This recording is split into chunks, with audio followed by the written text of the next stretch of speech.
Salam, selamat pagi Bapak Ibu, Saudara-saudari yang terkasih di dalam Tuhan Yesus Kristus. Hari ini kita akan melanjutkan pembacaan dan perenungan kebenaran firman Tuhan dari surat Efesus pasal yang kedua, ayat yang pertama sampai yang ke-22. Mari saya mengajak kita semua untuk mengambil Alkitabnya dan nanti kita akan membacanya bersama-sama mulai dengan ayat yang pertama. Mari kita mulai membaca dari ayat yang pertama. Begini bunyi firman Tuhan, kamu dahulu sudah mati karena pelanggaran-pelanggaran dan dosa-dosamu. Kamu hidup di dalamnya karena kamu mengikuti jalan dunia ini.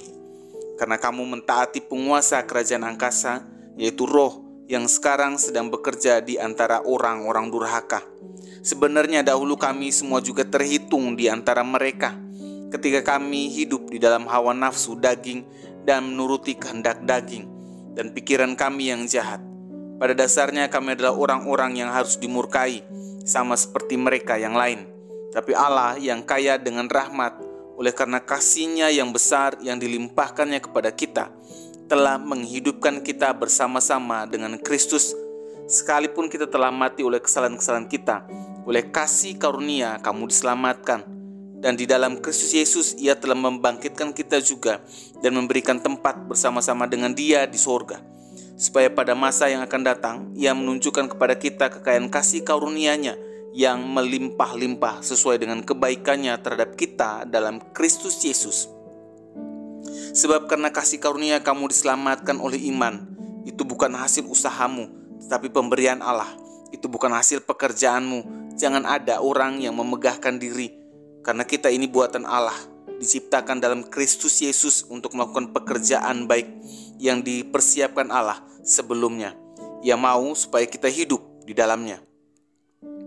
Karena itu ingatlah bahwa dahulu kamu sebagai orang-orang bukan Yahudi menurut daging, yang disebut orang-orang tak bersunat oleh mereka yang menamakan dirinya sunat, yaitu sunat lahiriah yang dikerjakan oleh tangan manusia.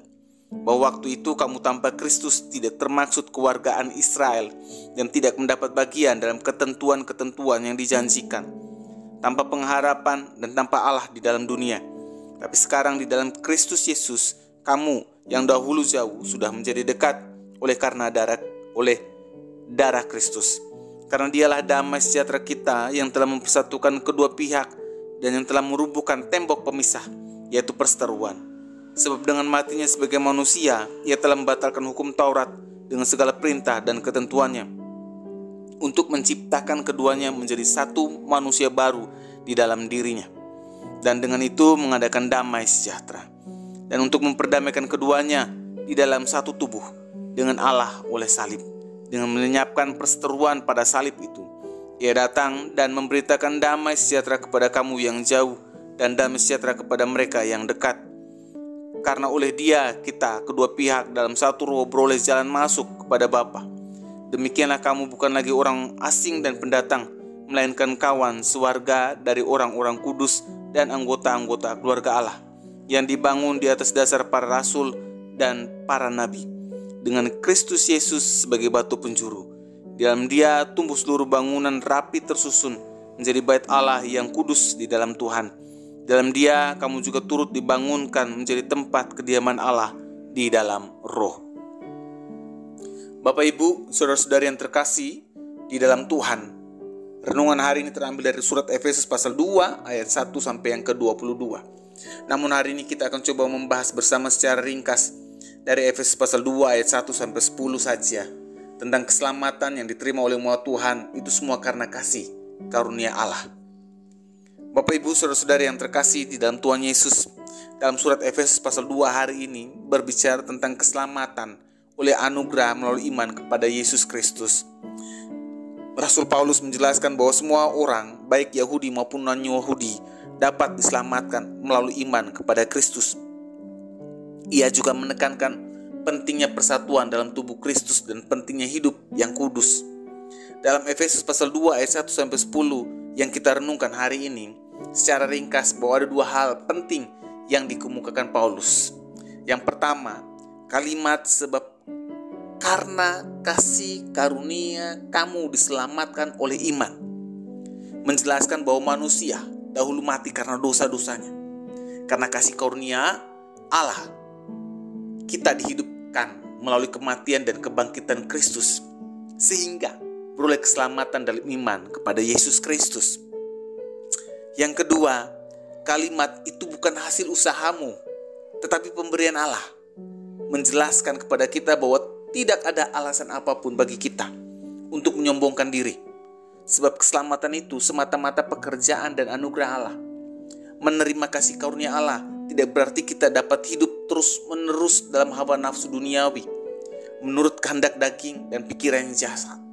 Yesus menghendaki setiap orang Kristen menyadari keberadaannya sebagai orang yang telah diselamatkan untuk hidup kudus dan benar, tidak lagi hidup dalam dosa dan dimurkai Allah, sama seperti orang-orang di luar Kristus yang akhirnya akan menerima penghukuman kekal. Rasul Paulus mengingatkan bahwa orang-orang yang diselamatkan untuk hidup kudus dan benar tidak lagi hidup dalam dosa dan dimurkai Allah, sama seperti orang-orang di luar Kristus yang akhirnya akan menerima penghukuman kekal. Rasul Paulus mengingatkan bahwa orang-orang yang diselamatkan Allah adalah milik Kristus. Sebagai milik Kristus, Allah mempersiapkan kita untuk pekerjaan baik tersebut.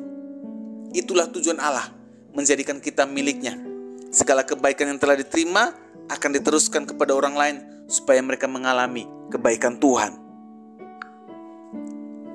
Jadi, Bapak Ibu, saudara-saudara yang terkasih di dalam Tuhan Yesus, hari ini ada satu hal dari beberapa poin penting firman Tuhan hari ini yang dapat kita pelajari di masa kini sebagai umat yang beriman dan percaya kepada Tuhan Yesus. Bahwa sebagai orang yang sudah diselamatkan oleh Tuhan Yesus, mari kita bersama melupakan dan meninggalkan cara hidup kita yang lama sebelum mengenal Kristus, hidup dalam kegelapan dan penuh dosa. Dosa yang pernah dilakukan sudah mendapat anugerah pengampunan harus segera ditinggalkan. Kita harus meninggalkan kehidupan lama yang melawan Tuhan dan menjalani kehidupan baru yang bersekutu dengan Tuhan setelah menerima Kristus sebagai Tuhan dan Juru Selamat.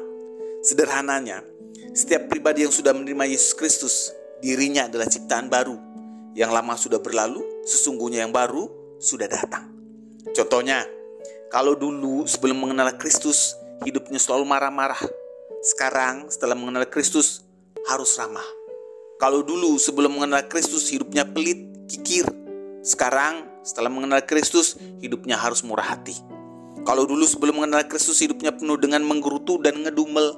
Sekarang setelah mengenal Kristus, hidupnya harus penuh dengan ucapan syukur. Kalau dulunya sebelum mengenal Kristus malas baca firman Tuhan dan berdoa, sekarang setelah menerima Kristus rajin baca firman Tuhan dan berdoa. Kalau dulu mulut kita tidak pernah berhenti untuk membicarakan dan menggosip nama orang yang jelek semuanya, hari ini setelah menerima Kristus hidup kita berubah. Mulutnya dipakai untuk bersaksi dan memberitakan nama Tuhan. Kalau dulu hidupnya selalu berkata dan berpikir negatif terhadap orang lain, sekarang setelah menerima Kristus hidupnya, perkataannya, pola pikirnya selalu positif tentang orang lain. Ini adalah beberapa contoh hidup baru setelah mengenal Kristus. Mari kita sama-sama belajar hari ini, meninggalkan cara hidup kita yang lama dan mengenakan manusia baru di dalam Kristus dengan semua perbuatan baiknya. Karena untuk itulah kita dipilih dan diselamatkan, tujuannya untuk melakukan pekerjaan baik yang dilakukan di dalam Yesus Kristus. Mari kita berdoa. Ya Tuhan, kami bersyukur oleh kebenaran firman Tuhan hari ini kami semua belajar dan mempraktekkan bahwa keselamatan yang kami dapat itu karena anugerah Allah yang kami imani di dalam Kristus Yesus. Dan hari ini kami juga belajar untuk mempraktekkan dalam kehidupan kami sehari-hari untuk hidup baru di dalam Kristus dengan meninggalkan semua cara hidup kami yang lama. Di dalam nama Tuhan Yesus Kristus kami sudah berdoa dan mengucap syukur. Amin. Kiranya renungan hari ini terus menguatkan langkah iman kita dalam mengiringi Tuhan Yesus. Ingat, tetap teruslah berdoa, tetap teruslah percaya, dan tetap teruslah bersyukur.